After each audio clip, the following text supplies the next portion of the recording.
Sa isang madilim at nakakakilabot na silid, umiiyak si EJ habang nakaluhod, sinasabing hindi niya deserve ang nangyayari dahil wala naman siyang ginawang masama. Biglang may isang misteryosang babae na binaril si EJ at itinapon siya mula sa eroplano. Pero kahit may butas na ang kanyang noo, iminulat pa rin ni EJ ang kanyang mga mata.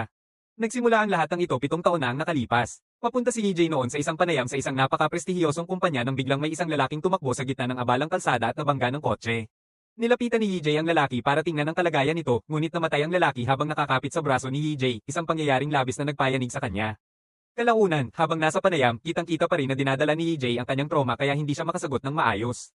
Dahil dito, hindi siya natanggap sa trabaho. Dahil nabigo siyang makahanap ng trabaho, nagtapos si EJ na may malaking utang sa eskwelahan, kaya napilitan siyang kumuha ng mabababang trabaho gaya ng taga-deliver at waiter.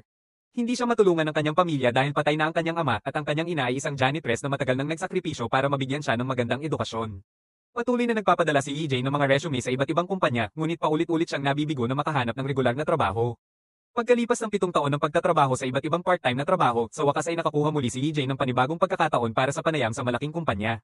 Na-impress si Teo, ang interviewer, sa resume ni EJ, kaya umalis siya sa meeting na puno ng pag-asa. Ngunit hindi nagtagal ay nakatanggap siya ng tawag mula sa isang kaibigan na nagsabing nawala na ang lahat ng perang ininvest nila sa isang kaibigan dahil bigla itong naglaho. Nagmadaling pumunta si EJ sa apartment ng kaibigan at kumatok ng mariin sa pinto, ngunit walang sumasagot. Dahil iyon na ang lahat ng kanyang ipon, nagalit si EJ at sinimulang hampasin ang pinto gamit ang fire extinguisher hanggang sa mapaluhod siya at gumuho sa matinding emosyon. Ilang sandali pa, nauwi si EJ sa presinto dahil sa kasong pananira ng ari-arian. Nakiusap siya sa mga pulis na hulihin ang kaibigan niyang nanloko sa kanila. Ngunit wala silang magagawa dahil hindi labag sa batas ang malugi sa isang negosyo. Kinagabihan, pinuntahan ni EJ ang kanyang nobyang si Jisoo, na kara-rating lang mula sa kotse kasama ang isang lalaking nag-abot sa kanya ng mga bulaklak. Pagkaalis ng lalaki, nilapitan siya ni EJ at agad niyang naamoy na uminom ito. Binanggit ni Jisoo na kakaunti lang ang nakuhang trabaho ni EJ nitong buwan at iniabot niya ang isang sobra. Ngunit inakala ni EJ na limos ito at napagtanto niyang pabigat lamang siya. Dahil iniisip niyang wala nang patutunguhan ang relasyon nila, nakipaghiwalay siya kay Jisoo.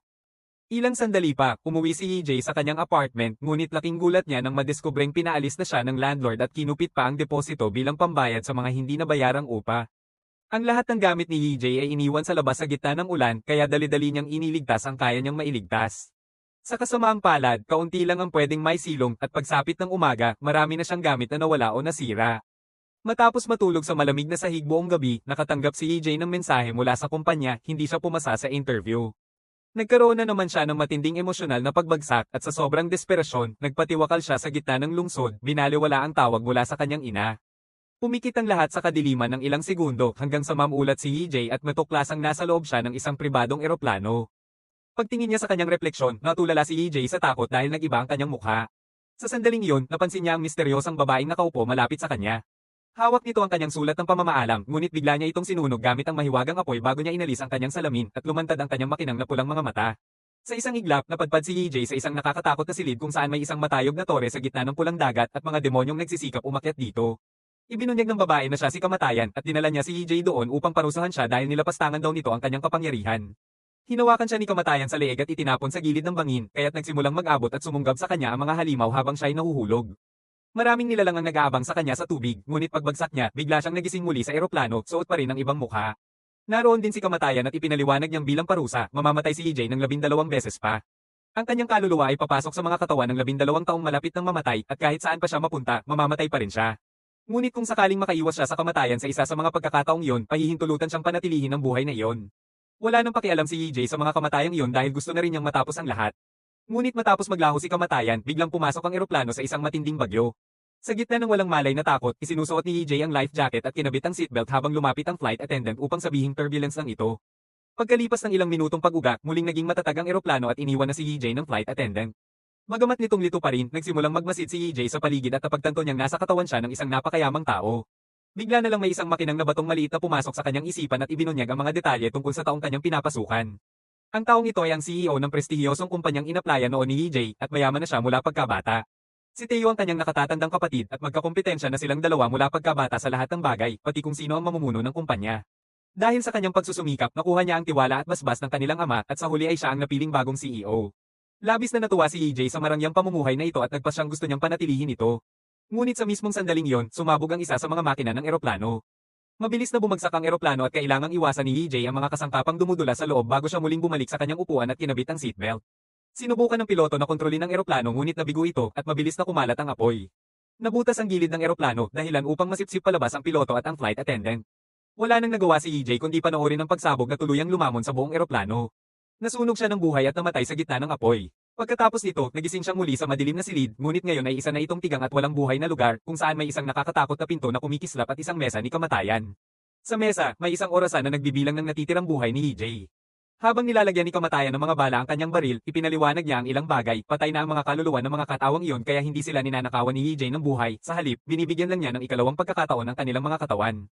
Kung mabibigo siyang mabuhay sa lahat ng pagkakataon, diretso siya sa impyerno at napagpasyahan ni kamatayan na ipasilip ito sa kanya.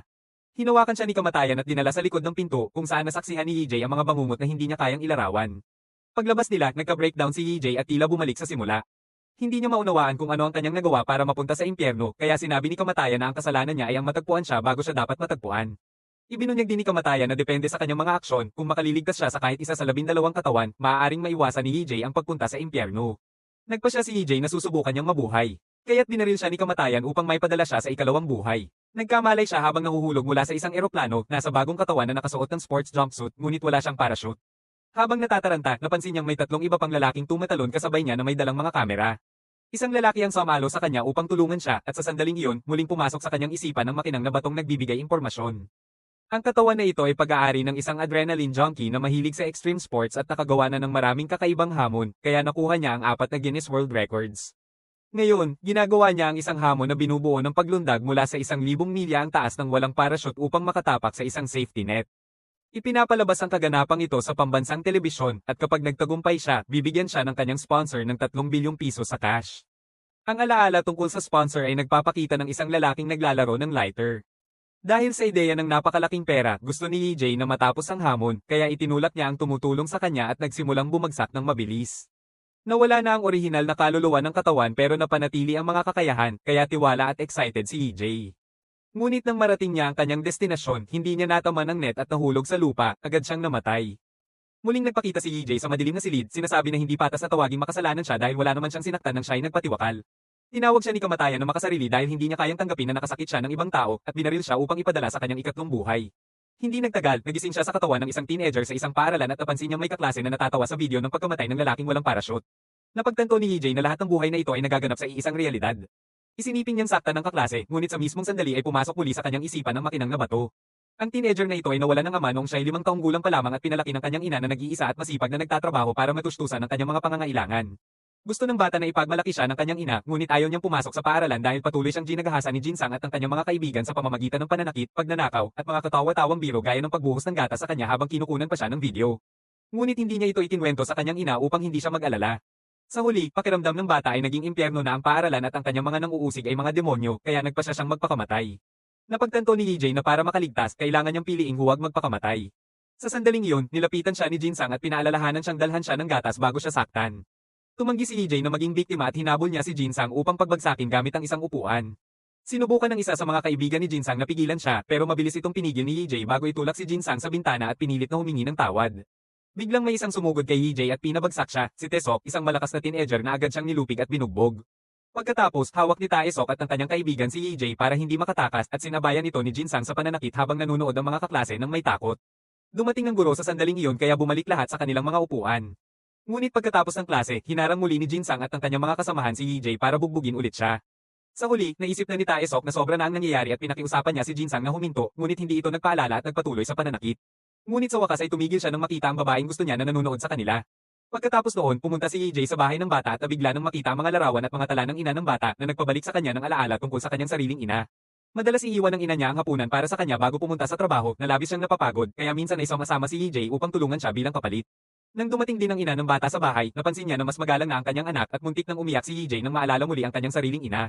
Kinabukasan, nilapitan ni EJ si Taesok sa banyo upang tanungin kung bakit hinahayaan niyang utusan siya ni Jinsang kahit na mas malakas siya. Ipinaliwanag ni Taesok na ang totoong boss sa paaralan ay isang senior student na kung kanino kabilang si Jinsang sa kanyang grupo. Kapag ginulo nila si Jinsang, sisirain sila ng mga mas matatandang estudyante. Mamaya sa tanghalian, muling sinaktan ni Jinsang si EJ kaya nagbalik si EJ sa pamamagitan ng pagbato ng mangkok ng pansit sa ulo ni Jinsang. Habang umaalis si EJ, inutusan ni Jinsang si Taesok na habulin siya pero tumanggi si Taesok dahil gusto niyang kumain ng tanghalian. Sinabi niya kay Jinsang na maghugas na lang kaya natawa ang lahat habang ipinapakita sa flashback na sinabi ni EJ kay Taesok na huwag makialam dahil may plano siya. Napahiya si Jinsang kaya nagpunta siya sa kanyang mga senior para humingi ng tulong at hindi nagtagal ay dumating ang gang sa silid-aralan na handang makipaglaban. Ngunit nang makita ng leader na gusto ni Jinsang na siya ang manugid ng isang maliit na duwag, nagalit ito at tinawag si Jinsang na duwag dahil hindi niya kayang harapin ang isang batang lalaki. Ayaw ng leader na mayugnay ang kanyang gang sa mga duwag kaya hinawakan niya si Jinsang at sinabi na huwag na silang lalapitan pa. Ipinagmamalaki ni Yi Jae ang sarili at nilate si Jinsang dahil sa pagkatalo niya at ang subukang hampasin siya ni Jinsang na una siyang tinamaan ni Taesok. Ngayon, wala nang nirerespeto si Jinsang sa buong paaralan at ang nagmamadaling lumabas sa silid-aralan, napansin niyang kasama ng senior leader ang babaeng gusto niya. Sa gabi, nagpunta si Yi Jae para mag-jogging at muntik siyang mabangga ng truck ngunit sa kabutihang palad, huminto ang driver sa tamang oras. Dahil naabala, hindi narinig ni Yi Jae na palapit na si Jinsang mula sa likod at binugbog siya gamit ang isang ladrilyo para matamba, saka siya tuluyang binugbog hanggang sa mamatay. Muling lumitaw si Yi Jae sa madilim na silid at sumigaw kay kamatayan kaya itinapon siya nito sa pader, nilakad ang kanyang mukha at binaril muli. Para sa kanyang ikaapat na buhay, nagising si Yi Jae sa katawan ng isang bihag na iniinterogahan. Isang grupo ng mga delikadong lalaki ang binuhusan siya ng tubig sa mukha at tinanong kung saan niya itinago ang babae at ang pera. Nang hindi siya sumagot, binalaan silang sasaksakin ang kanyang mata kaya nagpa siya siyang magsalita. Ngunit hindi pa bumabalik ang kanyang mga alaala kaya nang humingi siya ng sandali, binalaan siya ng mga lalaki gamit ang martilyo. Sa kabutihang palad, dumating ang makinang na bato at nalaman ni Yi Jae na ang katawan na ito ay kabilang sa isang kriminal na organisasyon na may mga kliyente sa buong mundo. Sila ay mga fixers, ibig sabihin ay nilulutas nila ang problema ng kanilang kliyente sa anumang paraan, kabilang na ang pagpatay. Isang araw, umibig siya sa kasintahan ng kanyang boss at nang sabihin ng babae na nais niyang tumakas mula sa buhay na puno ng krimen at pang-aabuso, inalok niya itong tumakas sila ng magkasama. Ninakaw niya ang 10 bilyon mula sa kanyang boss at itinago ito sa isang ligtas na lugar, ngunit sa daan patungo sa pagkikita nila ng babae, nahuli siya ng kanyang mga katrabaho. Nang ma-realize ni Yi Jae na taglay niya ang kamanghamanghang kakayahan ng lalaking ito, nagsimulang lumaban si Yi Jae sa lahat gamit ang upuan bilang sandata hanggang sa ito'y mabasag. Nang makaiwas siya sa isang papalapit na kutsilyo, napilitan ng isang lalaki na saksakin ang kanyang kasama, pero matapos ang unang pagkabigla ay ipinagpatuloy niya ang laban. May mga armas at gamit sa pader, kaya pinatay niya ang pangunahing ilaw at kumuha ng flashlight upang magkaroon ng kalamangan sa laban. Nagkaroon ng matinding labanan sa dilim at isa-isa, pinatay ni Yi Jae ang lahat ng mga ahente. Pagkatapos nito, naisip ni Yi Jae na sa kakayahan ng lalaking ito ay kaya niyang makaligtas sa kahit ano, kaya dapat niyang kunin ang pera at tumakas. Kinuha niya ang kanyang telepono at ninakaw ang isang bisikleta upang makatakas at napagtanto na lahat ng ito ay nangyayari sa likod ng isang truck. Habang nagmamadaling tumakbo si Yi Jae sa lungsod, nalaman ng kanyang boss na nabigo ang kanyang mga tauhan at minonitor ang lokasyon ni Yi Jae gamit ang kanyang cellphone. Ang lokasyong iyon ay agad ipinadala sa lahat ng mga mangangaso sa paligid na may pangakong malaking gantimpala kapag nahuli nila si Yi Jae. Hindi nagtagal, nagsimula ang habulan sa tulay ng lungsod at nagsimulang magpaputok ang mga ahente kay Yi Jae na umiiwas sa lahat ng bala at nagtago sa likod ng isang truck. Nang makaabot siya sa likod ng mga sasakyan ng mga ahente, ginamit niya ang bisikleta upang madisarm ang isang lalaki, saka siya nagmaneho ng parang baliw.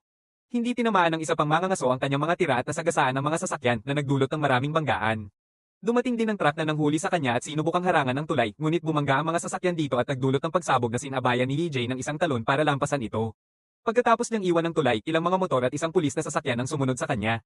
Nang malapit na siyang makarating sa isang mapanganib na kalsada, pinabilis ni Yi Jae ang takbo at nagdulot ng banggaan ng maraming sasakyan na hamarang sa daraanan ng pulis at mga motor. May ilang motor pa rin sumusunod sa kanya at mas marami pang sasakyan ang nagbablock sa mga kalye, kaya pumasok si Yi Jae sa isang mall at pinabilis ang takbo hanggang sa mapunta siya sa gitna, napapaligiran ng mga kalaban. Sa sandaling iyon, napansin niya ang isang elevator, kaya pumasok siya at isinara ang pinto bago pa man mabangga siya ng isa pang motor. Pagdating niya sa bubong, gumawa siya ng malaking talon at lumapag sa pool ng isang party kung saan tumigil ang paggana ng kanyang telepono. Ngayon, hindi na siya matutunto ng mga kalaban. Pagkatapos, pumunta si Yi Jae sa pantalan para magkita sila ng babae. Agad siyang niyakap nito at naramdaman ni Yi Jae kung gaano siya kamahal ng lalaki. Sinabi ni Yi Jae kung saan itinago ang pera upang makapunta sila roon, ngunit bigla siyang binaril ng babae na nagpapakita na ito pala ang plano niya mula pa noon. Muling nagising si Yi Jae sa madilim na silid at nakita si kamatayan na natatawa sa kanya. Ngunit hindi siya nabahala dahil hindi niya ibinigay ang eksaktong lokasyon ng pera sa babae, kaya plano niyang kunin ito sa susunod niyang buhay. Nang barilin siya ni kamatayan, nagsimula ang ikalimang buhay ni Yi Jae sa kulungan ng mga menor de edad. Nasa isang maliit na selda siya at hindi mapigilan ang kanyang pagkabalisa, ngunit sa kabutihang palad ay dumating ang isang gwardya upang dalhin siya sa kanyang totoong selda. Habang papunta doon, may mga preso na nagtapo ng bola sa bakal na bakod bilang banta at tumingin sa kanya ng nakakatakot. Sa selda, nadiskubre niya na may mga kasama siyang preso at alaman na paalalaya siya sa loob ng 4 na araw. Sinabihan din siya na may isang psychopathic killer na kasama nila sa selda at napansin ni Yi Jae ang mga nakakatakot na likhang sining at mga libro tungkol sa pagsusuri ng mga psychopathic sa mga estante. Sa sandaling iyon, ibinalik ang psychopathic murderer at nagulat si Yi Jae nang makita na si Jinsang pala yun. Naalala ang kanyang nakaraang kamatayan, sinimulan ni Yi Jae na bugbugin si Jinsang, ngunit agad siyang hinayla palabas ng iba pang mga preso. Sa sandaling iyon, muling pumasok sa isip ni Yi Jae ang makinang na bato at nalaman niyang ang katawan na ito ay pag-aari ng isang MMA fighter. Ang pamilya ng lalaki ay naharap sa problema sa isang gang at kailangan ng mabilis na pera, kaya tinanggap niya ang isang kasunduan, siya ang pumalit sa kaso ng hit and run at makakatanggap ng 200 milyon pagkatapos ng paglilitis. Dahil siya ay 18 pa lamang at menor de edad pa sa Korea, ang plano ay mabilis siyang mapalaya sa ilalim ng probation. Habang ginagawa ang kasunduan sa abogado, may isang lalaki na nanood sa kanila mula sa dilim habang naglalaro ng lighter. Inihain ng lalaki ang kanyang sarili gamit ang peking confession, ngunit sa kasamaang palad sa paglilitis, namatay ang babaeng nabangga, kaya hinatulan siya ng hukom ng 2 taong pagkakakulong dahil sa manslaughter. Pagkatapos, nang bumisita sa kanya ang abogado sa kulungan, humiling ang lalaki ng 2 bilyon upang manahimik o isisiwalat niya ang lahat sa pulis. Ipinakita sa isa pang alaala ang pagdating ni Jinsang at kung paano siya nagsalita ng mga nakakatakot ngunit hanggal na bagay, na parang nagpapanggap na psychopathic para takutin ang iba at magkaroon ng kontrol. Balik sa kasalukuyan, nagsimulang tumawa si EJ nang maunawaan niyang hindi si Jinsang ay isang psychopath, nandito siya dahil pinatay niya ang isang high school na lalaki. Sinimulan ni EJ na hampasin si Jinsang habang tinatawag siyang out sa harap ng iba, sinasabi ang katotohanan. Natakot si Jinsang na itanggi ang sinabi kaya pinagsama-sama siya ng mga kasama sa selda para pagbintangan bilang paghihiganti. Nang makalabas sila sa bakuran bilang break time, sinimulang guluhin ng ibang mga preso si Jinsang na labis namang ikinatuwa ni EJ. Pagkatapos, nagkaroon sila ng klase sa pagkakarpintero at may isang preso na pinutok ang talam ng lag-ari patungo kay EJ na nakaiwas sa huling sandali. Ang talam ay tumalbog sa pader at tumama naman sa isa pang preso na namatay. Sumigaw si EJ para humingi ng tulong at ang inalis ng mga gwardya ang sugatang lalaki, kinuha ng ibang mga preso ang mga kasangkapang nandun habang sinasabi kay EJ na gusto siyang patayin ng abogado. Mabilis na tumakbo palabas si Ji Young sa takot bago maganap ang isang gulo at nagamit ni EJ ang pamanghamanghang kakayahan sa MMA ng katawan na ginamit niya. Sa mabilis at eksaktong mga suntok at sipa, nilabanan niya lahat ng mga preso ng sabay-sabay, pinabagsak sila isa-isa gamit ang kombinasyon ng pagtama, pagsipa, at paggamit ng anumang bagay na nasa silid. Sa sandaling iyon, bumalik si Ji Young dala ang isang pry bar at napagtanto ni EJ na gusto itong tumulong kaya nagpa siyang maging kaibigan nito. Noong gabing iyon, nakita ni EJ si Jinsang sa banyo na naghasa ng isang kasangkapan para patayin siya. Matapos suntukin si Jinsang, pinag-isipan ni EJ na saktan muna ito, ngunit alam niyang lalo lang siya malalagay sa mas mahabang pagkakakulong. Sa halip, pinili niyang takutin si Jinsang sa pamamagitan ng pagsasabing nakikita niya ang multo ng patay na estudyante sa high school, ibinabahagi ang mga detalye ng nakaraang buhay na tanging siya lang ang nakakaalam. Nang sabihin niyang hahanapin siya ng multo magpakailanman, napaiyak at tabasan ni Jinsang ang kanyang pantalon sa takot.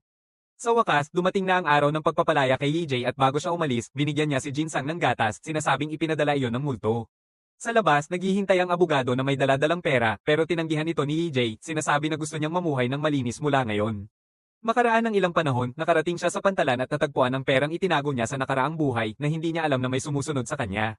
Handa na siyang magsimula ng bagong buhay, kaya nagrente siya ng kwarto at nakatulog. Nagising siya nang maramdaman niyang hinahaplos siya ng kanyang ina, ngunit ito pala ay panaginip lamang. Sa sandaling iyon, tumunog ang kanyang telepono at tumawag ang ina ng taong katawan niya, kaya sa gitna ng pag-iyak, tinanggap ni EJ na bibisitahin siya nito sa lalong madaling panahon. Mamaya sa istasyon, pinaghiwalay ni EJ ang pera sa 2 bag at inilagay ang isa sa locker na kukumpiskahin kung hindi siya babalik pagkatapos ng 4 na araw. Pagdating niya sa kanyang bayan, sinalakay siya mula sa likod at sinaksak ng isang matandang lalaki na siya palang ama ng biktima ng hit and run. Galit siya dahil ang pumatay ay napalaya ng 2 taon lang dahil sa kanyang edad kaya naghanap siya ng paghihiganti. Humingi ng tawad si EJ at sinabi na hindi siya ang may kasalanan, ngunit nang marinig nila ang mga yabag, tumakbo ang lalaki palayo.